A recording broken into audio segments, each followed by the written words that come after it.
আমরা আজকে ক্লাস 12-এর জন্য তোমাদের অ্যাসলিপ ইন দ্য ভ্যালি এই যে কবিতাটা আছে, এই কবিতা থেকে আমি একটা সুন্দর তোমাদেরকে নোটস শেয়ার করব। এই নোটসটা পড়লে তোমরা 80% এমসিকিউ প্রশ্ন উত্তর পেরে যাবে।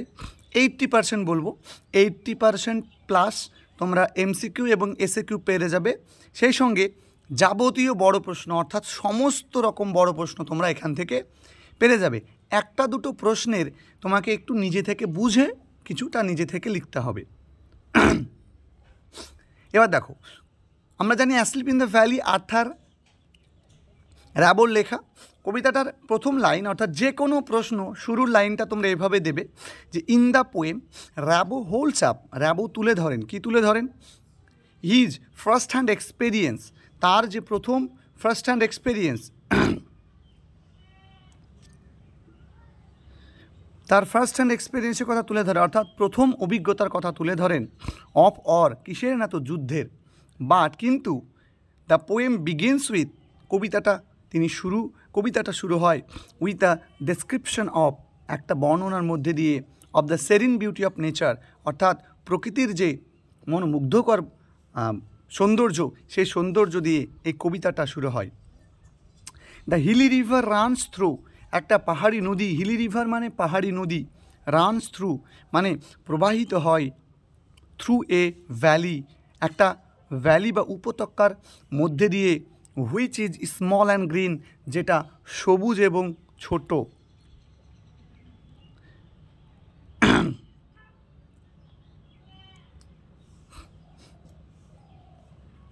তারপরে কি বলেছে? The stream leaves long strands of silver, stream কী করে, ছোট নদীটা কী করে, লিভস ছেড়ে যায়, কি ছেড়ে যায়? লং স্ট্র্যান্ডস, একটা দীর্ঘ রেখা ছেড়ে যায়, অফ সিলভার অর্থাৎ রূপলি একটা আভা, রূপলি একটা লাইন বা রূপলি একটা রেখা ছেড়ে যায়, অন দ্য ব্রাইট গ্রাস, উজ্জ্বল ঘাসে। এই লাইনটা তোমরা এরকম করে বলতে পারো যে the sun rays which are streaming down from the mountain fill the hollow full of light. কী বললাম? The sun rays which are streaming down from the mountain top fill the hollow full of light, অর্থাৎ sun rays যেটা বিকরিত হচ্ছে পর্বতের উচ্চ শৃঙ্গ থেকে, পর্বতের শিখর থেকে বিকৃত হওয়া সূর্যরশ্মি কী করছে? হলোটাকে অর্থাৎ উপত্যকাটাকে ও ফাঁকা জায়গাটাকে আলোকিত করে তুলছে, আলোয় ভরিয়ে তুলছে। দেখো, সেকেন্ড আমাদের প্যারাটা চেঞ্জ হয়ে যাবে। তারপর কী হবে? সাবসিকুয়েন্টলি, পর্যায়ক্রমিকভাবে, ইন দ্য সেকেন্ড স্ট্যাঞ্জা, অর্থাৎ দ্বিতীয় স্ট্যাঞ্জাতে, the poet goes on to describe, কবি বর্ণনা করতে চলেছেন বা বর্ণনা করতে চলেন কিসে? The tragic death of a young soldier, একটা যুবক বা একটা অল্প বয়সী সৈনিকের যে মর্মান্তিক যে মৃত্যু বা দুঃখজনক যে মৃত্যু, সেই মৃত্যুটাকে তুলে ধরেন। যে সোলজারটা কিনা lying among, LYING, lying among the heavy undergrowth, যে কিনা আন্ডারগ্রোথের মধ্যে শুয়ে আছে, অর্থাৎ মাটির উপরে ঘাস টাস এর উপরে শুয়ে আছে। উইথ হিজ মাউথ ওপেন, তার মুখ হাঁ করে, ঠিক আছে, উইথ হিজ মাউথ ওপেন। আচ্ছা, এখানে যে আন্ডারগ্রোথ কথাটা বলা হয়েছে, হেভি আন্ডারগ্রোথ বলতে কি বোঝানো হয়েছে? এই জায়গাটা নিয়ে তোমাদের একটা এসএকিউ প্রশ্ন আসতে পারে। আমি এটা সম্পর্কে তোমাদেরকে এসএকিউ যখন দেবো এই অ্যাসলিপ ইন দ্য ভ্যালি থেকে, তখন তোমাদেরকে আমি এটা ডিসকাস করে দেব। এবার দেখো নেক্সট কি বলেছে, আচ্ছা কি বলেছে দেখো, আন্ডার হিজ হেড, আর তার মাথার তলায়, ফার্ন লুকস লাইক, মানে যে ফার্নগুলো আছে সেই ফার্নগুলো লুক লাইক পিলো, যেন বালিশের মতো দেখাচ্ছে। শুক উইথ সানরেজ, সূর্য রশ্মি দ্বারা স্নাত হয়ে, দ্য গ্রিন বেড, অর্থাৎ সবুজ যে বেড, সবুজ যে বিছানা, অর্থাৎ ওই যে ঘাস ফার্ন সম্বলিত যে বিছানা, ফিলস অর্ম, যেন উষ্ণ মনে হচ্ছিল। অ্যান্ড দ্য সোলজার, এবং সোলজার সিমস টু পেল, অর্থাৎ সিমস টু পেল মানে কি? সিমস টু পেল মানে যেন তাকে দেখে বিবর্ণ মনে হচ্ছিল। ঠিক তারপরে আরও একবার প্যারা চেঞ্জ করতে হবে এবং প্যারা চেঞ্জ করে তোমরা কী লিখবে, the third stanza adds a pretty touch to the environment. আর তৃতীয় যে স্ট্যান্জা, এই স্ট্যান্জা প্রকৃতির একটা প্রকৃতির সঙ্গে একটা সুন্দর স্পর্শকে যোগ করে। Stretching his feet among the flower, বলছে ফ্লাওয়ার্সদের মধ্যে অর্থাৎ ফুলেদের মধ্যে পা ছড়িয়ে দিয়ে হি ইজ স্লিপিং, সে ঘুমোচ্ছিল, with a smile on his face, একটা হাসি নিয়ে, তার মুখে একটা হাসি নিয়ে, হুইচ ইজ অ্যাজ ইনোসেন্ট, যেটা ছিল একবারে ইনোসেন্ট, যেটা ছিল একবারে নিষ্কলুষিত, জেন্টেল মানে ভদ্র, অ্যান্ড উইদাউট গাইল, তুমি এই কথাটা অ্যাড করে দিতে পারো, অ্যান্ড উইদাউট গাইল, এবং কোনোরূপ দোষহীন, ঠিক আছে, দোষমুক্ত, as that of an infant, একটা ইনফ্যান্টের মতো, একটা শিশুর মতো তার মুখের হাসিটা যেন ছিল ইনোসেন্ট, জেন্টেল অ্যান্ড উইদাউট গাইল, এবং হচ্ছে দূষণমুক্ত। এই জায়গাতে এমসিকিউ আসতে পারে। The poet praise to the nature, কবি নেচারের কাছে প্রেজ করে, প্রার্থনা করে, টু কিপ হিম ওয়ার্ম, অর্থাৎ সোলজারকে উষ্ণ রাখার প্রার্থনা করে, ইন হিজ স্লিপ, তার ঘুমে, সো দ্যাট, যাতে হি মে নট ক্যাচ কোল্ড, যাতে সোলজারের ঠান্ডা লেগে না যায়। দ্য হিউমিং ইনসেক্টস আর হিউমিং, ইনসেক্টগুলো গুনগুন করছিল, but do not disturb the soldier sleep, কিন্তু সেটা সোলজারের অর্থাৎ সৈনিকের যে ঘুম, সে ঘুমটাকে বিরক্ত করছিল না, ডিস্টার্ব করছিল না। ঠিক তারপরে কি আছে, ঠিক তারপরে দেখো, হি স্লিপস ট্র্যাঙ্কুইলাইজড, মানে হচ্ছে সে শান্তিতে ঘুমোচ্ছিল, বা হি স্লিপস পিসফুলি, সে শান্তিতে ঘুমোচ্ছিল, with on hand on his breast, এবং এক হাত ছিল তার বুকের উপরে। দ্য লাস্ট টু লাইন্স, আর লাস্টেকার যে শেষ দু লাইন, সে দু লাইন কী করে, brings the horror of death, অর্থাৎ মৃত্যুর যে ভয়াবহতা, ফিউটিলিটি অফ অর, অর্থাৎ যুদ্ধের যে ভয়াবহতা, নৃশংসতা, এবং এবং SORROW, সরো মানে হচ্ছে যে দুঃখকে তুলে ধরে। বুঝতে পেরেছো নিশ্চয়?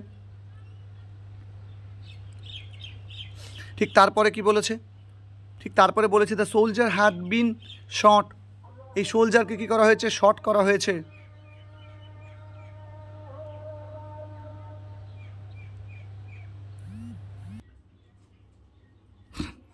তো কি বলেছে, and thus there are 2 red holes in his side, এবং তার পাশে এইভাবেই দুটো কি হয়েছে, গর্ত তৈরি হয়েছে, মেকিং হিম উন্ডস, যেটা তাকে আহত করে তুলেছে।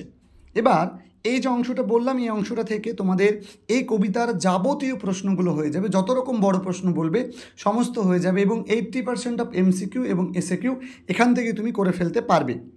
এরপরে কি, যদি এই কবিতাটার মেসেজটা কী ছিল, বা এই কবিতার মধ্যে দিয়ে কি বার্তা কবি দিতে চেয়েছেন, এমনটা যদি তোমাকে প্রশ্ন করা হতো, তুমি উত্তরটা এরকম করে লিখতে, the poet wanted to convey the message, অর্থাৎ এই কবিতায় কবি যে বার্তাটা দিতে চেয়েছিল, সেটা বার্তা দিতে চেয়েছিল যে the war is not a matter of joy and glory, অর্থাৎ যুদ্ধ কোনো রকম আনন্দ এবং গৌরবের বিষয় নয়। ইট ক্যান নেভার সলভ, এটা সলভ করতে পারে না, কখনোই পারে না, any concrete problem of human beings, মানব জাতির কোনো কঠিন সমস্যার সমাধান এই যুদ্ধ করতে পারে না। দ্য ব্রুটালিটি, নৃশংসতা, অ্যান্ড মিনিংলেস স্লটার, এবং হচ্ছে অর্থহীন যে হত্যা লীলা, by the name of war, যুদ্ধের নামে যে হত্যা লীলা, শুড বি স্টপড, সেটা বন্ধ হওয়া উচিত। এমনটা হচ্ছে তোমাদের এই যে গল্পটা, এই গল্পটার এই যে কবিতাটা, এই কবিতাটার একটা বার্তা, যেটা আর্থার র্যাবো তার কবিতার মধ্যে দিয়ে আমাদের সামনে তুলে ধরার চেষ্টা করেছেন। এরপরে তাহলে এইটা পড়লে তোমরা কি কি করতে পারবে সেটা আমি ইতিমধ্যে তোমাদেরকে জানিয়ে দিলাম। এর পরবর্তীতে তোমাদেরকে এখান থেকে আমি দুটো প্রশ্ন লিখে দেখাবো, এবং আমার মনে হয়েছে এই দুটো প্রশ্ন খুবই গুরুত্বপূর্ণ। এই কবিতা থেকে 3টে প্রশ্ন খুবই গুরুত্বপূর্ণ তোমাদের জন্য। দেখো, they feel the hollow full of light, তাহলে এই যে লাইনটা দিয়ে যে প্রশ্নটা এখানে আসতে পারে, কি what are they refer to here, they বলতে কি বোঝানো হয়েছে। চলে এসো, আমরা এখানে একটা লাইন পড়েছিলাম, দেখো কি পড়েছিলাম, from the mountain top stream the sun rays fill the hollow full of light. আমি এই লাইনটা একটু চেঞ্জ করে বলেছিলাম the sun rays that are streaming down from the mountain top fill the hollow full of light. তাহলে এটাকেই, এই যে লাইনটা, এখান থেকে তোমাকে এই উত্তরটাকে একটু কী করতে হবে, নিজের মতো করে গুছিয়ে নিয়ে বলতে হবে। দেখো কি আছে, here they refers to the sun rays, ওই যে সান রেজের কথাটা বললাম, দ্যাট আর স্ট্রিমিং ডাউন, যেটা স্ট্রিমিং ডাউন করছিল, বিকরিত হচ্ছিল, অর্থাৎ যেটা বিকরিত হচ্ছিল কোথা থেকে, ফ্রম দ্য মাউন্টেন টপ, অর্থাৎ পর্বতের শৃঙ্গ থেকে যেটা বিকরিত হচ্ছিল। ঠিক আছে, তারপর কি বলেছে, ডেসক্রাইব দ্য হলো। তাহলে তোমাকে এখানে হলোর পরিচয় দিতে হবে, হলো সম্পর্কে বর্ণনা করতে বলেছে। কি বলবে, দ্য হলো রেফার্স টু আ ভ্যালি, হলো বলতে এখানে একটা ভ্যালিকে বোঝানো হয়েছে, where a young soldier lies asleep, যেখানে একটা ইয়াং সোলজার কী ছিল, লাইজ অর্থাৎ শুয়েছিল। ঠিক আছে, এরপরে তাহলে ডেসক্রাইব দ্য হলো বলেছে। আচ্ছা, এই জন্য তুমি চলে এসো, তুমি কী কী লিখবে দেখো, হলোটা কেমন ছিল। দেখো তুমি কি বলবে, এ হিলি রিভার রানস, দেখো a hilly river runs through the, এখানে এ আছে, তাহলে এখানে তোমরা লিখবে the valley which is small and green, the, তারপর তুমি বলবে যে তারপর তুমি এখানে এরকম বলতে পারো যে the stream leaves long strands of silver on bright grass, এই কথাটা বলতে পারো। ঠিক আছে, তারপরে সেকেন্ড স্ট্যান্ডাতে এসেও তুমি কিছুটা বলতে পারো, যেমন হচ্ছে তোমার এই যে এই জায়গাগুলো বলতে পারো, the poet goes on to describe, এই যে লাইনগুলো, এগুলো তুমি প্রত্যেকটাই বলতে পারো, কারণ প্রত্যেকটাই ওই বৈশিষ্ট্যের মধ্যেই কিন্তু এখানে পড়ে যাচ্ছে। এবার যদি ধরে নাও যে তুমি নিজে থেকে একটু অন্যরকম করে উত্তরটা লিখতে চাইছো, তাহলে তুমি কি করে উত্তরটা লিখবে সেটা আমি তোমাদেরকে একটু বলে দিচ্ছি। দেখো তার মানে তুমি লিখছো, এবং এখানে যে humming insect do not disturb his rest, তাই না, থার্ড স্ট্যান্ডার থেকে তুমি কিছু নেবে। ঠিক আছে, থার্ড স্ট্যান্ডার থেকে কিছু নেবে, নিয়ে বলবে। ঠিক আছে, এই তো দ্য ইনসেক্ট আর হিউমিং বা do not disturb the rest.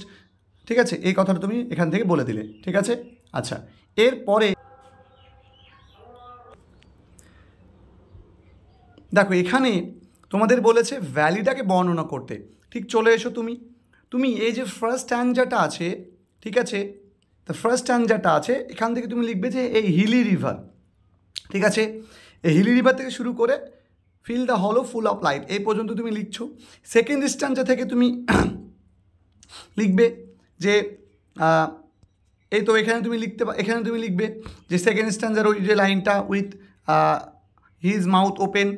ঠিক আছে, under his head fern looks like pillow. ঠিক আছে, soaked with rain sunrays the green bed feel warm and soldier, এই কথাটা দেখো কিছু অতিরিক্ত কথা লেখা হয়ে যাবে, তো দরকার নেই তোমার কথাটা লেখা। ঠিক আছে, আর তুমি এখান থেকে তৃতীয় প্যাসেজ থেকে কী লিখবে, মানে স্ট্যান্ডা থেকে তুমি এইটুকু লিখবে, দ্য ইনসেক্ট আর হিউমিং বা do not disturb the soulless sleep, হয়ে গেল উত্তর। আচ্ছা, ঠিক এরপরে দেখো, এরপরে তোমার এখানে একটা প্রশ্ন দিয়েছে, যে প্রশ্নটা বলেছে হাউ ওয়াজ হি লাইং দেয়ার, সেখানে সে কীভাবে ঘুমাচ্ছিল। দেখো আমি তোমাদেরকে বলবো যে এই যে থার্ড স্ট্যান্ডা বলে যেটা বলে দিয়েছি, ঠিক আছে, এখান থেকে তুমি লিখবে স্ট্রেচিং হিজ ফিট, এই যে আমি একটু মার্ক করে দিচ্ছি, দেখো স্ট্রেচিং হিজ ফিট থেকে শুরু করে তুমি গোটাটা একবারে তুমি এসে তুমি এই পর্যন্ত লিখবে। দেখো কি পর্যন্ত লিখবে, একবারে তুমি একটু এই যে লাস্ট টু লাইন এখান থেকে এসে তুমি এই পর্যন্ত লিখবে, তাহলে হয়ে গেল। ঠিক আছে, আচ্ছা, বা তুমি বাকিটুকু তুমি লিখে দিতে পারো, তাও উত্তর হয়ে যাবে, কোনো সমস্যা নেই, যেহেতু 2 মার্কের প্রশ্ন, বেশি লেখার দরকার নেই। আচ্ছা, তো এই হলো তোমার প্রশ্ন। এবার আমি দিয়েছি দেখো আরও একটা প্রশ্ন, humming insects do not disturb his rest, whose rest, তাই বলেছে, মানে হু রেস্ট, কে রেস্ট করে। আবার এখানে বলেছে whose rest is refer to here, তাহলে এখানে হুজ রেস্ট গো, এখানে হুজ রেস্ট, কার রেস্ট, তাহলে দ্য ইয়াং সোলজার্স রেস্ট বা দ্য ইয়াং সোলজার রেস্ট, বা কী বলবো, the young soldier rest is refer to here, পেয়ে গেলাম আমি। বা তোমাকে এখানে বলতে পারে who is his refer to here. ঠিক আছে, এখানে হিজ বলতে কাকে বোঝানো হয়েছে, এরকমও প্রশ্ন আসতে পারে, তাহলে উত্তর হবে young soldier. Where is the person taking rest, তাহলে কোথায় রেস্ট করছিল? He is taking rest in the valley, তাই না? Describe the place and the atmosphere, তাহলে উত্তরটা একই হয়ে গেল। কী হয়ে গেল? উত্তরটা সেম হয়ে গেল না? উত্তরটা একেবারে কী হয়ে গেল, যে ওই যে প্লেসটাকে বর্ণনা করতে বলেছে। প্রথম তুমি ফার্স্ট অ্যান্সার, সেকেন্ড যেটা বললাম এর আগে, এই যে এখানে বলে দিয়েছিল দেখো ডেসক্রাইব দ্য হলো, এই হলো যে বর্ণনা যতটুকু বলেছিলাম তুমি এখানে ততটুকু লিখে দিবে, উত্তর হয়ে যাবে। তারপরে কী বলে দিয়েছে? ডেসক্রাইব দ্য, এটা তো হলো why is not his rest disturb by the insect, বা হাউ ইজ দ্য রেস্ট। এই উত্তরটা দেখো এখানে লিখে দিয়েছে আমি, কারণ এই উত্তরটা একটু আলাদা লিখতে হবে, ওই টেক্সটের উপর বেস করে কবিতাটার উপর বেস করে লিখতে পারবে না, এটা তোমাকে আন্ডারস্ট্যান্ডিং থেকে লিখতে হবে। দ্য ইনসেক্টস আর মেকিং, কী হবে? The insects are making sound while flying around the young soldier, মানে সাউন্ড করছিল যখন তার চারপাশে উড়ে বেড়াচ্ছিল। দ্য সোলজার ইজ ডেড, সোলজারটা ছিল মৃত। No insect has any power, মানে কোনো ইনসেক্টের পাওয়ার ছিল না, শক্তি ছিল না, to break this eternal sleep, এই ইটার্নাল স্লিপটাকে ভঙ্গ করার। Or has snatched away the youthful life of the soldier, or কী করে নিয়েছে? যুদ্ধ, এই যে সোলজারটার, এই যে সৈনিকটার যে অল্প বয়স, ইয়থফুল যে লাইফ, যুব শক্তির যে লাইফ, সেই লাইফটাকে গ্রাস করে নিয়েছে। ফ্রম হিজ রেস্ট, তার রেস্ট থেকে he can never come back alive, সে আর কখনো কি আসতে পারবে না? জীবন্ত হতে পারবে না, ফিরে আসতে পারবে না। So the human insect can not disturb his rest, তাই হিউম্যান ইনসেক্টরা তার রেস্টকে ডিস্টার্ব করতে পেরেছিল না বা পারেনি। তাহলে এইটুকু লিখলে হয়ে যাবে, বা তুমি লিখতে পারো so his rest is not disturb by insect. Okay, তো এই হচ্ছে তোমাদের অ্যাসলিপ ইন দ্য ভ্যালি থেকে দুটো গুরুত্বপূর্ণ প্রশ্ন এবং তার একটা মাস্টার নোট আমি তোমাদেরকে শেয়ার করলাম। এর পরবর্তী ভিডিওতে এই কবিতা থেকে আরও দুটো বড় প্রশ্ন নিয়ে আসবো, সেম এই উত্তরটার উপর বেশ করে উত্তরটা লেখাবো এবং সেই সঙ্গে আমি এমসিকিউ এবং এসএকিউ দিয়ে তোমাদের কমপ্লিট করবো। তাহলে দেখা হচ্ছে তোমাদের সঙ্গে পরবর্তী ভিডিওতে। প্রত্যেকে ভালো থেকো, সুন্দর থেকো, আর চ্যানেলে নতুন হলে চ্যানেলটাকে সাবস্ক্রাইব করে পাশে থাকা বেল আইকনে ক্লিক করো। ধন্যবাদ।